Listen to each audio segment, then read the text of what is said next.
warahmatullahi wabarakatuh. Perkenalkan, kami dari kelompok 2, nama saya Muhammad Farel. Saya Panji Sugito Perdana Yahya.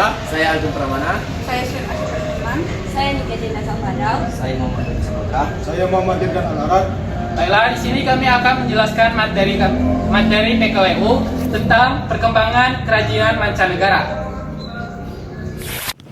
1. Masa prasejarah. Kurang lebih 4000 sebelum Masehi. Pada masa ini manusia hidup nomaden atau berpindah-pindah. Kerajinan yang dibuat masih sangat sederhana dan berfungsi praktis untuk bertahan hidup. Contohnya, alat batu seperti kapak genggam dan kapak persegi, tembikar kasar untuk menyimpan makanan, perhiasan sederhana dari kerang, tulang, atau batu. Teknik pembuatannya masih dengan dipukul, diasah, dan dibakar. Jadi, kerajinan di masa ini lebih berfungsi fungsional daripada estetis. Peradaban kuno 3150 sampai 400 sebelum Masehi dan Mesir kuno 3100 sampai 30 sebelum Masehi. Kerajinan dipengaruhi kepercayaan akan kehidupan setelah mati. Banyak kerajinan dibuat untuk bekal kubur Firaun di piramida. Contoh kerajinan perhiasan emas, patung dewa, tembikar, kain liner, ukuran hierarkis. Baiklah, itu saja bisa saya sampaikan. Akan dilanjutkan oleh Seren.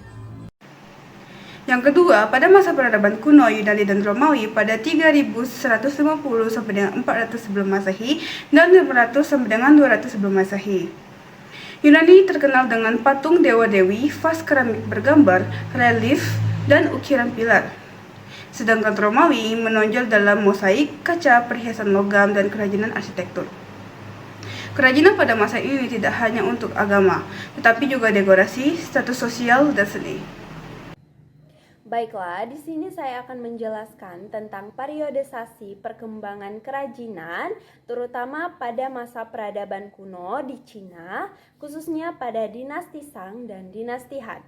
Yang pertama ada dinasti Shang pada tahun 1600 sampai 1046 sebelum Masehi. Pada dinasti Shang terkenal dengan bejana perunggu untuk upacara keagamaan. Yang kedua ada dinasti Han. Dinasti Han pada 206 sebelum Masehi dan 220 Masehi. Pada dinasti Han terkenal dengan menghasilkan sutra, keramik, porselen awal, dan lukisan pada kain. Kerajinan berkembang pesat karena adanya perdagangan jalur sutra.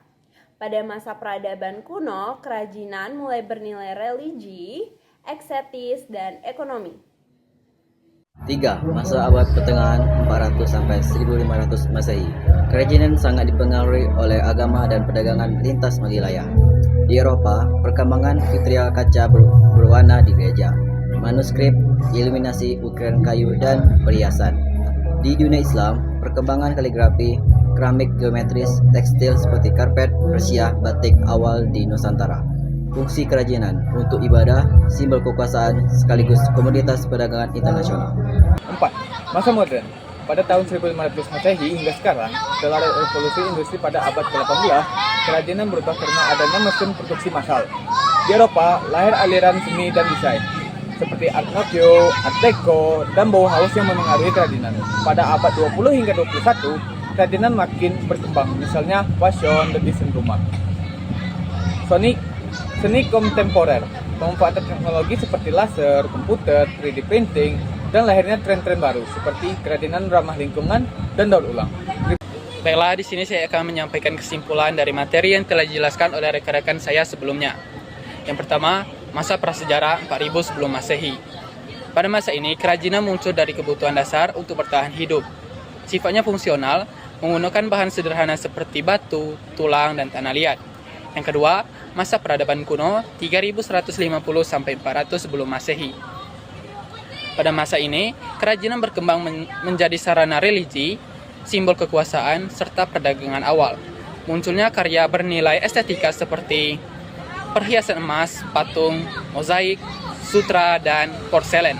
Yang ketiga, masa abad pertengahan 400 sampai 1500 Masehi. Pada masa ini, kerajinan erat dengan agama seperti Kristen dan Islam, serta perdagangan lintas budaya. Karya seperti portel, kaligrafi, karpet, dan batik awal memperlihatkan percampuran budaya. Dan yang terakhir yaitu masa modern 1500 Masehi sampai sekarang. Pada masa ini, kerajinan dipengaruhi revolusi industri dan teknologi modern. Fungsinya menjadi lebih luas, yaitu seperti seni, industri kreatif, identitas budaya, hingga inovasi teknologi seperti 3D printing dan kerajinan ramah lingkungan. Terima kasih. Sekian materi dari kelompok kami akhiri. Assalamualaikum